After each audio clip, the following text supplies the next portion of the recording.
Hello बच्चों, नमस्कार। कैसे हैं तो आप सभी। मैं आशा करता हूँ आप लोगों की पढ़ाई ठीक ठाक से चल रही होगी। आप लोग बोर्ड की तैयारी में ध्यान दिए होइएगा। तो ये हम लोगों की कड़ी चल रही है संस्कृत की, जिसमें हम लोग पाठ के टू द पॉइंट को पढ़ते हैं और उसके आधार पर हम लोग एमसीक्यू करते हैं जो परीक्षा में पूछे गए हैं। तो परीक्षा में आने वाले सभी प्रश्न जो पूछ चुके हैं, जो आने वाले हैं, वे सभी प्रश्न आपको यहाँ पे मिलेंगे। तो पहले हम लोग पाठ के परिचय को जानेंगे और हम लोग चलते हैं एक नए टॉपिक की तरफ जो हमें परीक्षा में अधिकांश पूछे जाते हैं। तो चलिए हम लोग आगे शुरू करने से पहले शुरू करने से पहले हम लोग क्या करते हैं, इसका परिचय को जान लेते हैं। उससे पहले यदि आप चैनल को सब्सक्राइब नहीं किए हैं तो सब्सक्राइब कर ले, साथ ही बेल आइकन को दबा दे और अपने ग्रुप में शेयर कर दे ताकि औरों को भी भला हो सके, आपका भले भला हो और परीक्षा में सबका बेहतर रिजल्ट आए। ठीक, क्योंकि शिक्षा बांटने से बढ़ती है। अगला चलिए, इसमें हम लोग पढ़ेंगे आज मंदाकिनी वर्णन के बारे में। जो हमारा पाठ है 10वां पाठ, जो लिया गया है पीयूषम भागदू संस्कृत किताब से। और हमारा मिशन चल रहा है 2026 में जो भी विद्यार्थी हैं उन सब का रिजल्ट बेहतर करने का। तो शॉर्टकट मतलब शॉर्ट समय में कम टाइम में ज़्यादा रिजल्ट देने का काम हम कर रहे हैं, जो आप लोग बने हुए हैं। चलिए हम लोग समझते हैं पाठ के परिचय को। तो पाठ के परिचय के बारे में हम लोग जानेंगे कि ये जो पाठ है यह लिखा गया वाल्मीकि द्वारा। किसके द्वारा? वाल्मीकि द्वारा। और वाल्मीकि द्वारा लिखा गया जो अयोध्या कांड है, और अयोध्या कांड के 95 सर्ग यानी 95 सर्ग में यह पाठ संकलित है। कौन सा? मंदाकिनी वर्णन पाठ।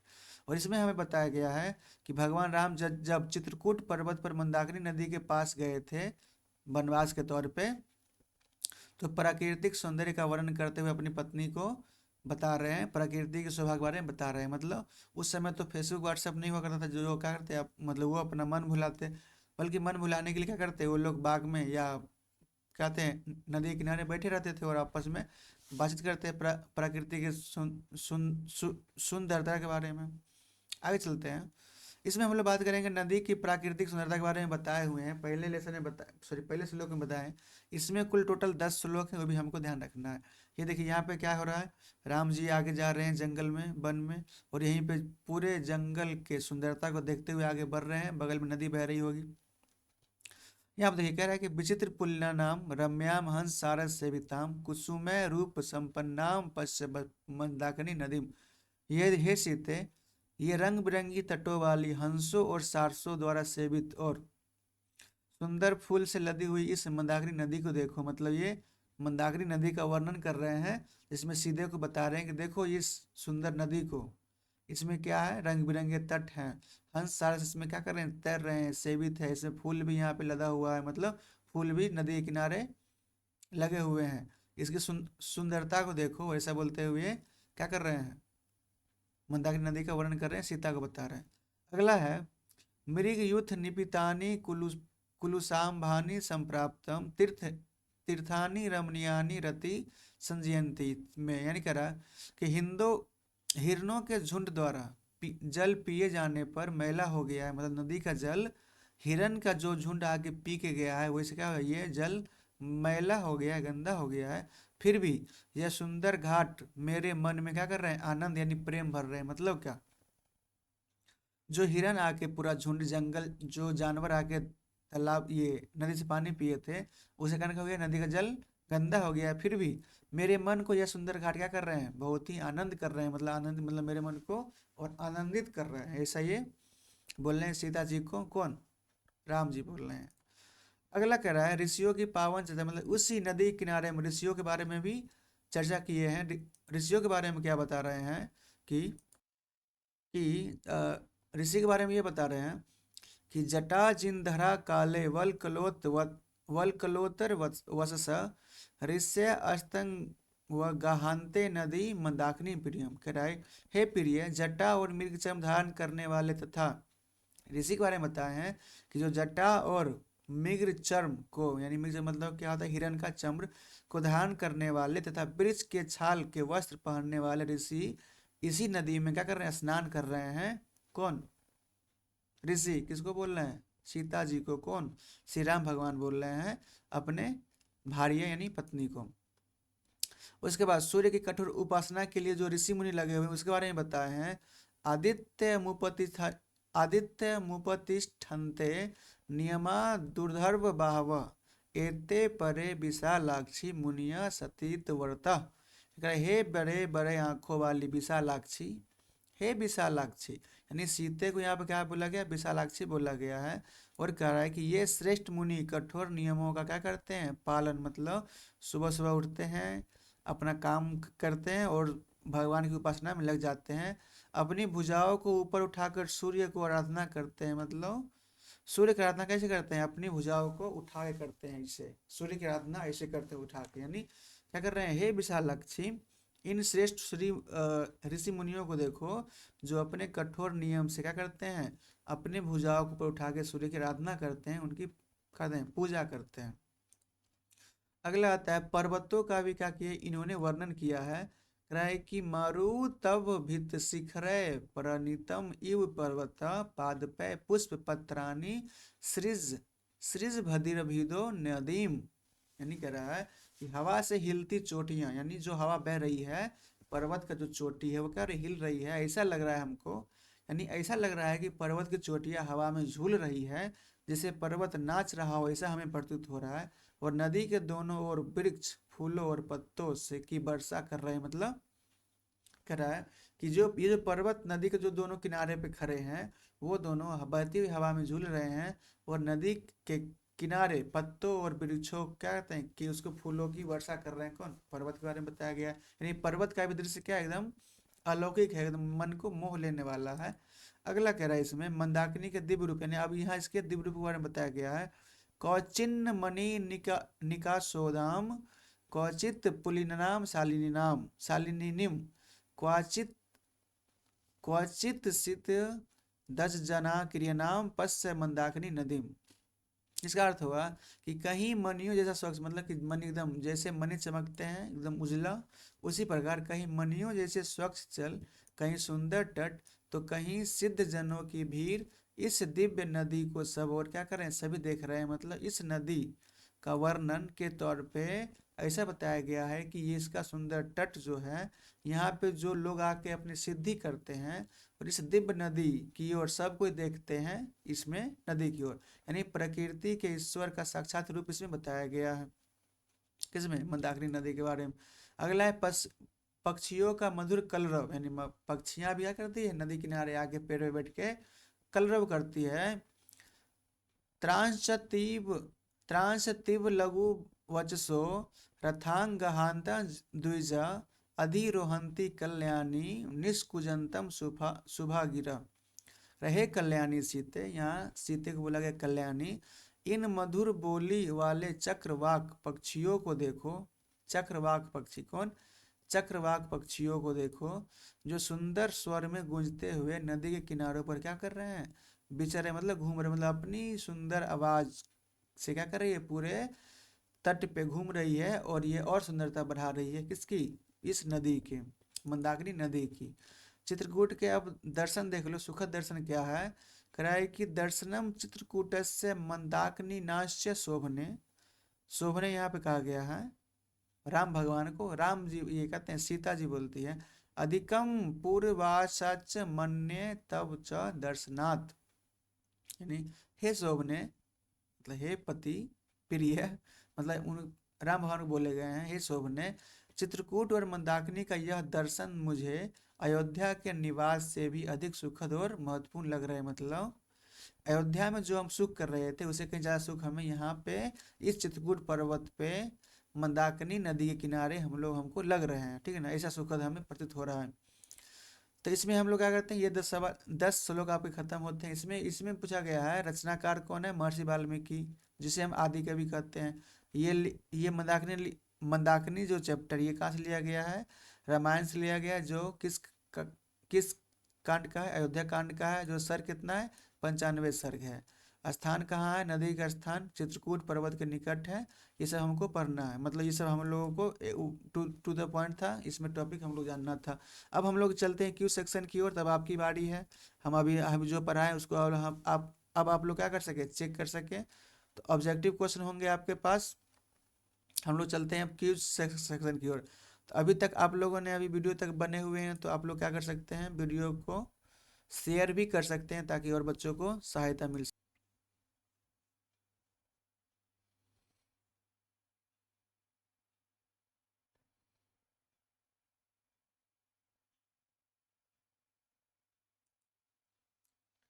तो चलिए हम लोग चलते हैं, अब इसके क्वेश्चन को देखते हैं जो हमने अभी पाठ को पढ़ा है। इसमें हम लोग के सामने क्वेश्चन आया हुआ है ये, और ये सभी प्रश्न आपको परीक्षा में पूछे गए प्रश्न है। इसमें से कोई भी प्रश्न आपको बिना पूछा हुआ नहीं लगेगा, और जो नहीं लगेगा वो 2026 में आने की संभावना है, उसको भी आप लोग ध्यान दीजिएगा। चलिए, तो इसमें पहला प्रश्न कह रहा है, मंदाकिनी वर्णनम पाठ के रचनाकार कौन है? Who is the author of Mandakini Varnanam? तो ये हम लोग पढ़े थे, वाल्मीकि के लिखे गए रामायण के, ये जो लिया गया था, मतलब ये रामायण के 95 सर्ग से लिया गया था। ठीक, वाल्मीकि द्वारा लिखा गया। तो कौन हो गए? वाल्मीकि हो गए। मंदाकिनी वर्णनम पाठ रामायण के किस कांड से लिया गया है? अयोध्या कांड, सॉरी, बाल कांड, अयोध्या कांड, अरण्य कांड और सुंदर कांड। तो अरण्य कांड मतलब होता है कि जंगल, अरण्य मतलब जंगल, और ये मंदाकिनी कहाँ है? पहाड़ों पे, जब ये बनवास गए थे, जंगलों में गए थे, यानी बनवास से संबंधित, मतलब क्या होगा? ये अरण्य कांड हो जाएगा। अरण्य कांड, ओह, अयोध्या होगी, अरण्य कांड होगा आपका आंसर। ठीक ना? और ये, हाँ, और ये पाठ लिया गया था 95 सर्ग से लिया गया था यह पाठ। और इसमें मंदाकिनी वर्णन में किसका वर्णन है? तो अरण्य कांड का वर्णन है, जंगल का। मंदाकिनी नदी किस पर्वत के निकट बहती है? कौन नदी है? विंध्य है, हेमकूट है, हिमालय, चित्रकूट? तो मंदाकिनी नदी चित्रकूट पर्वत के निकट बहती है। किसके निकट? चित्रकूट पर्वत के निकट बहती है। अगला सवाल है, इसका आप लोग आंसर दीजिए तो जल्दी, क्या है 4 का आंसर? इसमें 3 नंबर सवाल है। 4 नंबर कह रहा है कि मंदाकिनी नदी का वर्णन कौन कर रहा है? कौन कर रहा है? सीते, लक्ष्मण, राम या वाल्मीकि? श्री रामचंद्र जी मंदाकिनी नदी का वर्णन कर रहे हैं और सीता को बता रहे हैं। ठीक है, यानी अपनी पत्नी सीता को नदी की शोभा दिखा रहे हैं। कौन? श्री रामचंद्र जी। राम मंदाकिनी नदी किसे दिखा रहे हैं? किसे? भारत को, लक्ष्मण को, सीता को? सीता को दिखा रहे हैं मंदाकिनी नदी का वर्णन। मंदाकिनी नदी में कौन स्नान करते हैं? देवता, पशु, ऋषि मुनि, वनवासी? ऋषि मुनि क्या करते हैं? स्नान करते हैं मंदाकिनी नदी में। अगला प्रश्न, मंदाकिनी नदी का जल किसके पीने से गंदा हो गया? हाथी के समूह से, बाघ के समूह, पक्षी और मृग? हिरणों के समूह से। हाथी का क्या हुआ? हिरणों के समूह से जो नदी का जल पिया गया, इससे क्या हो गया? नदी का जल गंदा हो गया। ऋषिगण किसकी उपासना करते हैं? सूर्य की, शिव की, विष्णु की, इंद्र की? यहाँ पे हाथ उठाए, शिव क्या थे? सूर्य की उपासना करते हैं। कौन? ऋषिगण। अगला क्वेश्चन है, विशालाक्षी किसे कहा गया? विशालाक्षी मतलब बड़े बड़े नयनों वाली, किसे कहा गया है? सुपनखा को कौशल्या, उर्मिला, सीता को कहा गया है। और ये सभी सवाल क्या है आपको पी PYQ मतलब पूछे गए हैं सभी सवाल, कोई भी इसमें सवाल एक्स्ट्रा नहीं मिलेंगे आपको। आगे चलते हैं, मंदाकिनी की शोभा किसके समान है? मंदाकिनी की शोभा किसके समान है? कुबेर के सरोवर, इंद्र के सरोवर, विष्णु लोक, वरुण? तो कुबेर के सरोवर के समान नलिनीव इव, यानी मंदाकिनी नदी की शोभा कुबेर के सरोवर, यानी ऑप्शन धन के देवता कौन होते? कुबेर। कुबेर के सरोवर यानी कुबेर के तालाब के समान क्या है? इनके समान इनकी शोभा बताई गई है। ठीक है ना? यहाँ दिया है नली निविव, यानी इसकी जो शोभा है वह कुबेर के समान बताया गया। नदी के दोनों ओर क्या है? नदी के दोनों ओर पहाड़ है, भवन है, गाड़ियां, वृक्ष और पहाड़ है। नदी के दोनों ओर क्या है? वृक्ष और पहाड़ है। अगला क्वेश्चन है, रथांगहाई नाम पक्षी कौन है? बताओ। चक्रवाह है। ये हम कौन से पक्षी पढ़े थे? चक्रवाह पढ़े थे, यानी कौन पक्षी? चक्रवाह। ये कौन पक्षी है? ये है रथांगहाइना। ठीक है ना? ये चक्रवाह पक्षी है, चक्रवाक पक्षी। उधर वाहक भुजाएं उठाए कौन खड़ा है? मतलब ऊपर की ओर भुजा उठाए कौन खड़ा है? ऋषि लोग, मुनि लोग, मुनि लोग। किस लिए? सूर्य की आराधना में खड़े हैं भुजा को उठा के। अगला क्वेश्चन है, पर्वत नाचता हुआ क्यों प्रतीत होता है? पर्वत नाचता हुआ वर्षा के कारण, भूकंप के कारण, वायु के कारण, नदी, हवा, बहती हुई हवा के कारण। ऐसा मालूम पड़ रहा है कि पर्वत क्या हो रहा है?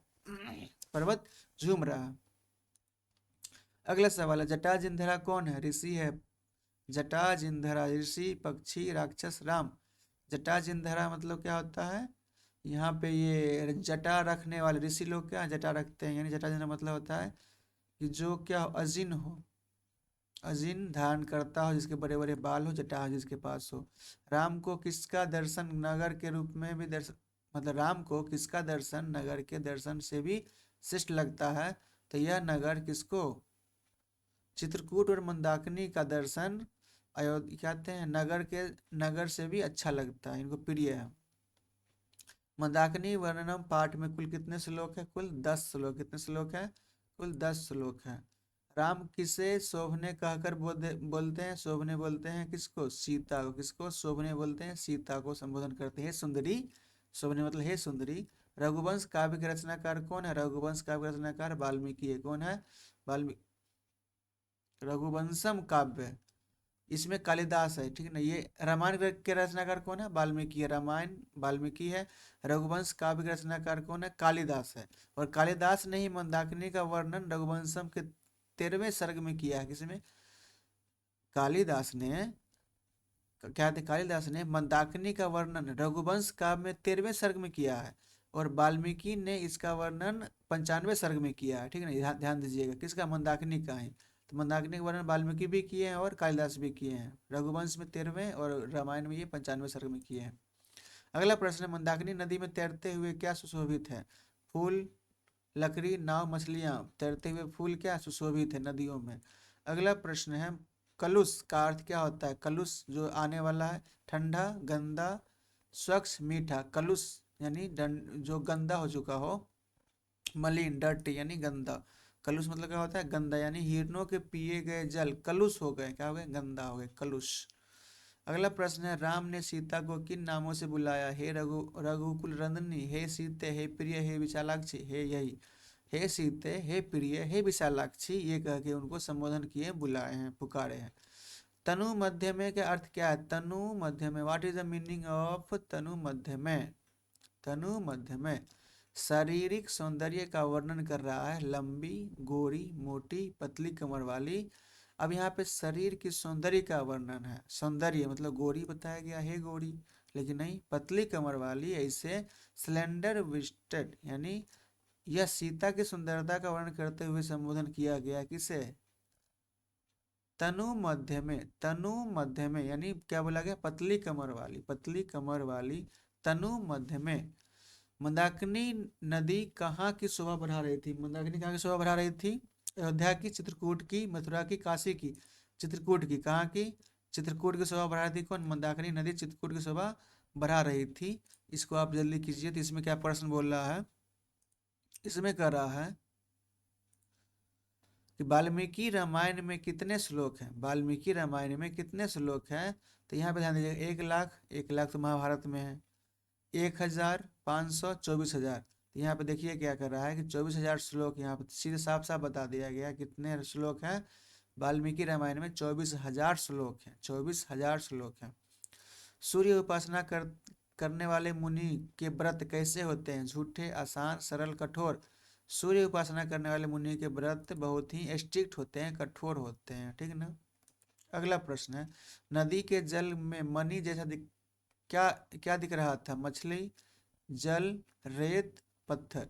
मणि की तरह चमकेगा कौन? रेत न चमकेगा कौन? रेत चमकता है।